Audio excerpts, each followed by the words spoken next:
Man, what is happening, my YouTube family?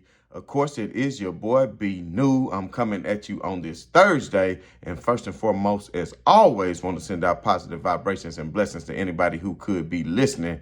Now, with all that being said, we know that the Los Angeles Lakers were back in action on yesterday, taking on none other than Luka Doncic, Kyrie Irving, and the Dallas Mavericks as the Lakers looked to go ahead and get a 2-game win streak going after defeating the OKC Thunder at home the other night with a good victory. And what I've been emphasizing throughout the year is the Lakers have been doing very well against the top half of the teams who have good records. And as you can look and see, against teams with not so good records, the Lakers seem to play down to their competition. And a lot of that isn't just them turning it on and off. We do know there has been some inconsistencies with the lineup due to injury and due to Darvin Ham's inability to create a consistent lineup rotation where players could actually know their job, know their rotation, know their minutes on a night in, night basis, instead of saying, Jackson Hayes, you might play tonight. Archer Murray, you might play tonight. Cam Reddish, you may play tonight. But to his credit, Darvin Ham, as we know, as recently as the OKC game, went back to the starting lineup that he started off the beginning of the year with, and that is none other than, of course, LeBron James and Anthony Davis in your front court, as well as Taurean Prince playing that wing, being able to be a great 3-and-D player who started off the season not so hot, but since then has really gone on a good streak as far as being a reliable three-point shooter. And of course, in your backcourt, you have a DAngelo Russell and a Austin Reeves. Now, we know for various reasons, Austin Reeves had went to the bench. Then, of course, DAngelo Russell went to the bench, and the Lakers couldn't seem to build any continuity. But against the OKC Thunder the other day, we saw that the Lakers were able to play good defense with that lineup because you have a Anthony Davis, who, of course, is an anchor of that defense. And believe it or not, LeBron James, who is holding players to the lowest percentage in the NBA as far as opponents shooting when guarded by him. Of course, the Lakers have been playing a lot more zone than what we are typically used to seeing them play. And, of course, LeBron James sometimes is guarding spaces rather than defenders. But at the end of the day, we saw what he did against the Clippers. And just like I was saying, the Lakers against the better teams have played a lot better against the Minnesotas of the world, the OKCs of the world, teams of that nature, the Golden States. Well, we won't talk about Golden State right now. But anyway, back to what I was saying, DAngelo Russell, I know I've been hard on him for the most of this early season. I came into the season, if you go back and look at the beginning of the season, some of the shows that I talked about, that I said that I really rather the Lakers had picked up Dennis Schroeder for a lot less money than DAngelo Russell because he was a better point of attack on-ball defender than that of D'Lo. D'Lo did say he was really working on his defense in the offseason as well as his three-point shot. And in the preseason, he was looking a lot better. But, of course, he got off to a slow start. And I don't know if Darvin Ham started to lose faith in him. But at the end of the day, he was in a slump.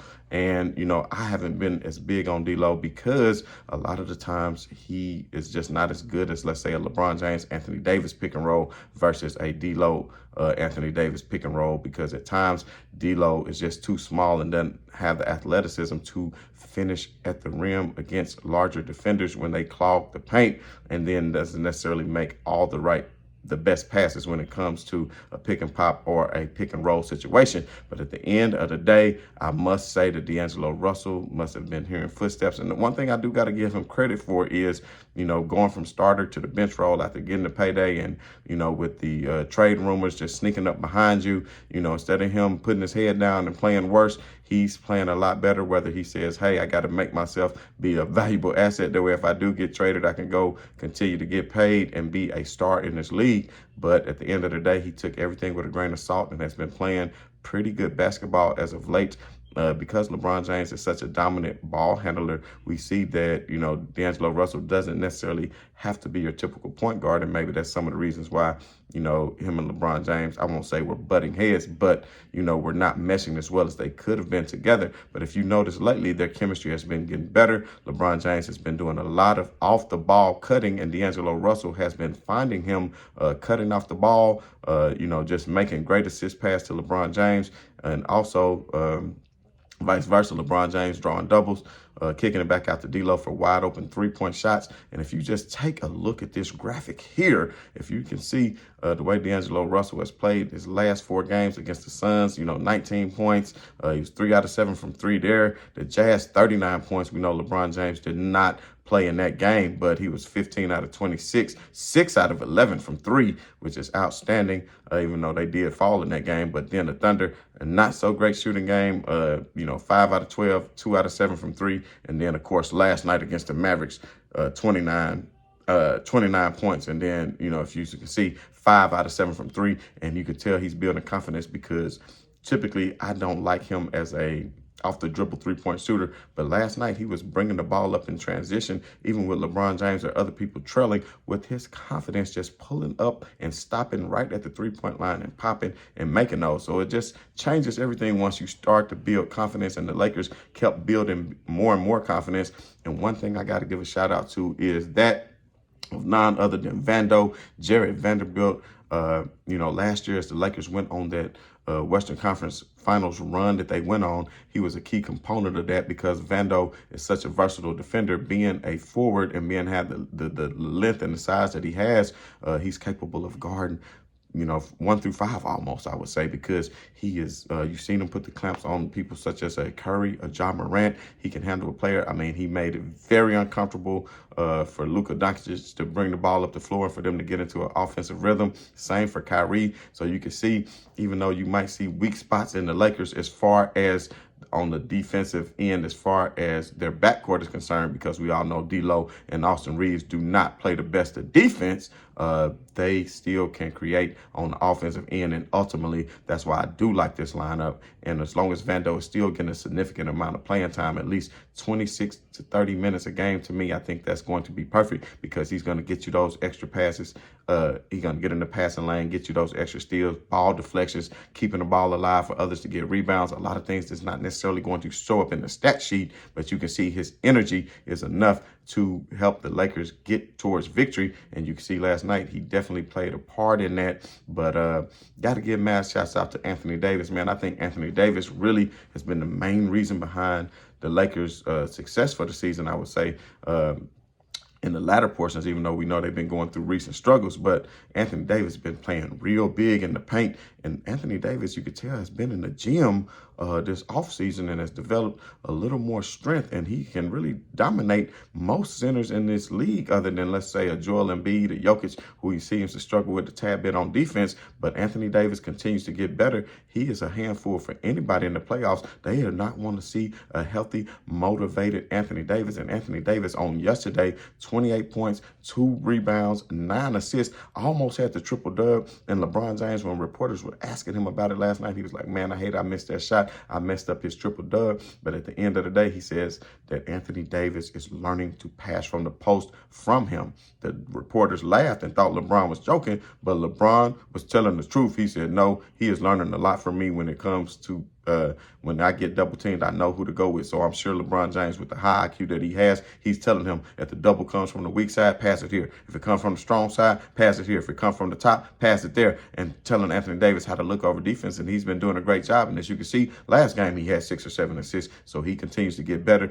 And like LeBron James says, we have to make him pay. So when he's kicking it out, they're doubling him. And he's kicking it out. We making threes. That's going to stop them from doubling Anthony Davis. And then when he's one-on-one, then he's going to score. So the Lakers are going to be even more dangerous on offense. And then, of course, LeBron James doing what he typically does on yesterday, a 25-8-8 game in, 33 minutes. That's great for LeBron James. Keeping him around 32, 33 minutes is great. He was 10 out of 19, 53%, 3 from 7 from 3, 43%, 100% from free throws, 2 out of 2, only 2 free throws. Why does LeBron James only get 1 or 2 free throws a game when you got other players out here? I'm not going to mention any names getting 10 to 12 free throws a game. Back to what I was saying, Anthony Davis, though, 12 out of 17, 70%. And then you look at Austin Reeves, 14 points, 3 rebounds, 7 assists, 6 out of 8, man, shot 75%, 2 from 3 at 100%. Enough said about Austin Reeves. And like I said, that starting lineup for the Lakers, I think is a good starting lineup because of LeBron James and DAngelo Russell's chemistry that is growing better together, where they are allowing each other just to play off the ball and to pick and find their spots. That way you don't want, let's say, DAngelo Russell being a primary ball handler. If he is, then LeBron James needs to be cutting, because you don't want just a LeBron James as a spot-up shooter. You don't want him standing around. You want him to cut, and then when he cuts, he can finish at the rim and or create for others when he sucks defenses into the paint with his drives. So, that's very important. And then you got to think about it. Anthony Davis, he's going to dominate, do what he do. Taurean Prince, a reliable three-point shooter. D'Lo becoming a very reliable three-point shooter. And if you look at what D'Lo has done, when I was talking about him earlier in that graphic on these past 4 games, you got to look at it. D'Lo been 16 from 32 from 3 over the past 4 games. By my estimation, that's 50% from 3 and 32 shots. Man, that's quite a bit of shots. So, you got to look at what the Lakers did on defense on yesterday as well. You talking about the Lakers held Kyrie, Luka, and Hardaway Jr. To 3 out of 21 from 3. Luka 2 out of 9 from 3. So you're talking about Vanderbilt making it hard for players. The Lakers as a whole rotating on the ball. The Mavericks love to pass it around. If you think about the last time the Dallas Mavericks played the Lakers, they lit them up from 3-point range. And of course, the Lakers played much more disciplined defense on yesterday. And when the Lakers decide that they want to play great defense, then that's when teams are going to be in trouble, because I'm telling you right now, defense wins championships. I've never seen a team that was a great offensive threat not be good on defense, because that is going to be a very legitimate factor in winning championships and playoff games. Even if you look at some of those high-powered Golden State offensive teams, they played great defense. They had good point of attack defenders, perimeter defenders, and even great post defenders. If you go back and look at some of those teams, and you think about the great Chicago Bulls teams of the 90s, great defense. You talk about those bad boy Pistons, great defense. You talk about those Kobe and Shaq Lakers, great defense. You talk about the Miami Heat, you might think with LeBron and D-Wade, those teams played great defense as well and hung their hat on the defensive end of the court, because you had grimy players like a Shane Battier who could get after you on defense.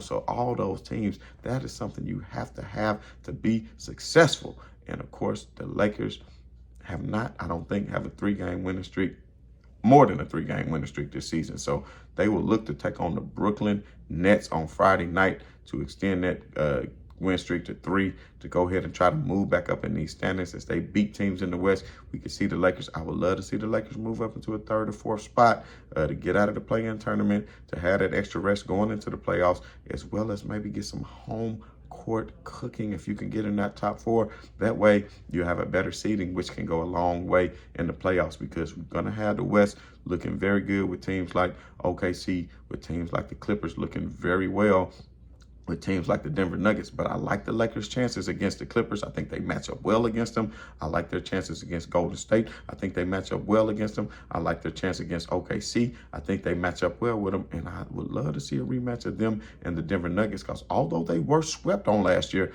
all those games were a lot closer than one would imagine. And they came down to the stretch. But ultimately, the Lakers didn't have what it takes to get over the top. But that is a conversation for another day.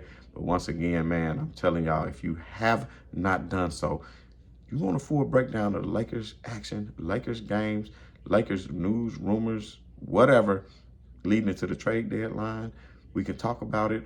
I, for one, was saying, trade D'Lo. But to me, if you can't get something back for him by means of, let's say a DeJounte Murray or something like that, then you don't need to pull the trigger. And if you can get a DeJounte, then that's a different story, but you don't want to give up too much either. You understand what I'm saying? So I still like the Lakers' chances as a team now. They just got to develop better chemistry. They haven't had all their pieces. Hachimura had so many injuries throughout the beginning of the season. Cam Reddish has been dealing with injuries, so he was a surprise rotational player that we weren't planning on really being a big rotation player coming out of camp. So when he comes back and gets healthy, then Darvin Ham is going to have to make another decision. I would like to see maybe a 9-man rotation, with that of course, the starting lineup you have now, then that of course, Vando, Hachimura, even if Gabe Vincent gets back. I think he could see some minutes because I think he's a good perimeter defender, and he can get hot in the playoffs as well. So it just depends, but he needs to get back and get some games under his belt. But, you know, the Lakers, they have what it takes to, you know, I think go on a good run and be a championship quality team as they are now.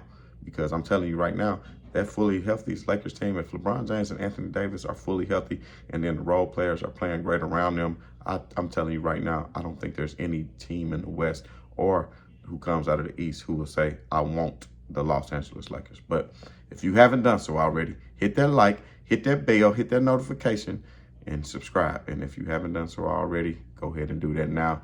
And as always, man, this is your boy B New. I'm saying right on to the real, and much love to these haters. I'm out.